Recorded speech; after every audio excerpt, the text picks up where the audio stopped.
교회와 세상과의 관계에 대해서 말씀을 나누고자 합니다.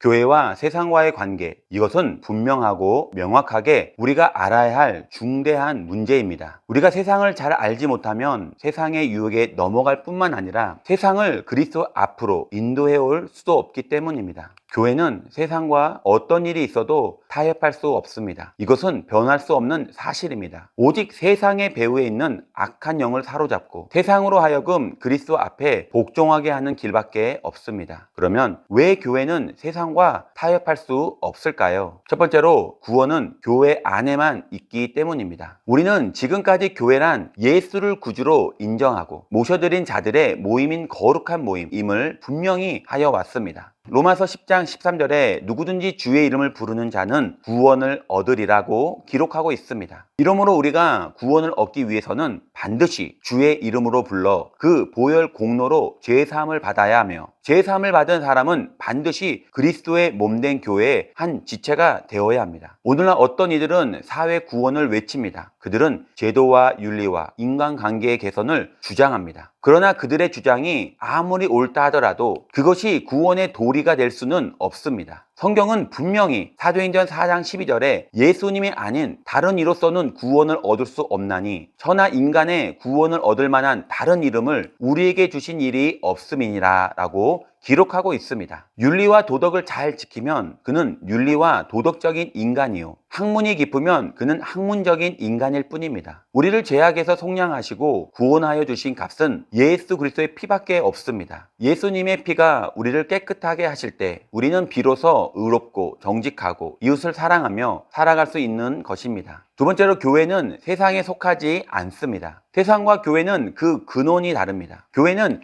예수 그리스도에게 속하였고 세상은 사탄에게 속하여 있기 때문입니다. 물론 교회는 시간과 공간적으로 세상 안에서 살고 있으며 세상 사람들은 우리의 형제요 또 자매입니다. 그러나 그들을 종으로 삼은 사탄은 우리의 원수가 되므로 세상은 근본적으로 교회를 반가워하지 않고 기회만 있으면 핍박하고 유혹하고 와해시키려고 합니다. 성경은 이 사실을 분명하게 기록하고 있습니다. 요한일서 3장 13절에 형제들아 세상이 너희를 미워하거든 이상히 여기지 말라. 요한복음 15장 17절에 내가 이것을 너희에게 명함은 너희로 서로 사랑하게 하려 함이로다. 세상이 너희를 미워하면 너희보다 먼저 나를 미워한 줄 알라. 그래서 예수님은 하나님께 기도하실 때 우리가 세상에 속하거나 악에 빠지지 않게 해 주시기를 간절히 간구하였던 것입니다. 요한복음 17장 14절 이하를 보면 내가 아버지의 말씀을 저희에게 주었사오매 세상이 저희를 미워하여 싸우니 이는 내가 세상에 속하지 아니함 같이 저희도 세상에 속하지 아니함을 인함이니이다. 내가 비옵는 것은 저희를 세상에서 데려가시기를 위함이 아니요 오직 악에 빠지지 않게 보존하시기를 위함이니이다. 내가 세상에 속하지 아니함 같이 저희도 세상에 속하지 아니하였습니다. 옛날에는 우리도 세상 풍속을 쫓고 공중 권세 잡은 악한 영을 따랐으나 이제는 예수님의 피로 죄 사함을 얻고 그리스도의 영에 속하였습니다. 이러므로 우리는 야고보서 1장 27절에 자기를 지켜 세상에 물들지 아니하는 경건한 자녀가 되어야 할 것입니다. 만일 우리들 중에 누가 세상과 벗이 되고자 하면 그는 그때로부터 하나님과 원수가 된다는 사실을 기억해야 할 것입니다. 우리는 날마다 세상을 향해 선한 싸움을 싸워야 합니다. 하나님의 전신갑주를 입고 정사와 권세와 어둠의 세상 주관자들과 하늘에 있는 악의 영들에 대하여 대항하여 싸워야 합니다. 우리의 생활은 끊임없이 영적인 싸움을 싸우는 생활이 되어야 합니다. 그리하여 예수님께서 세상을 이기신 것처럼 우리도 이겨야 될 것입니다.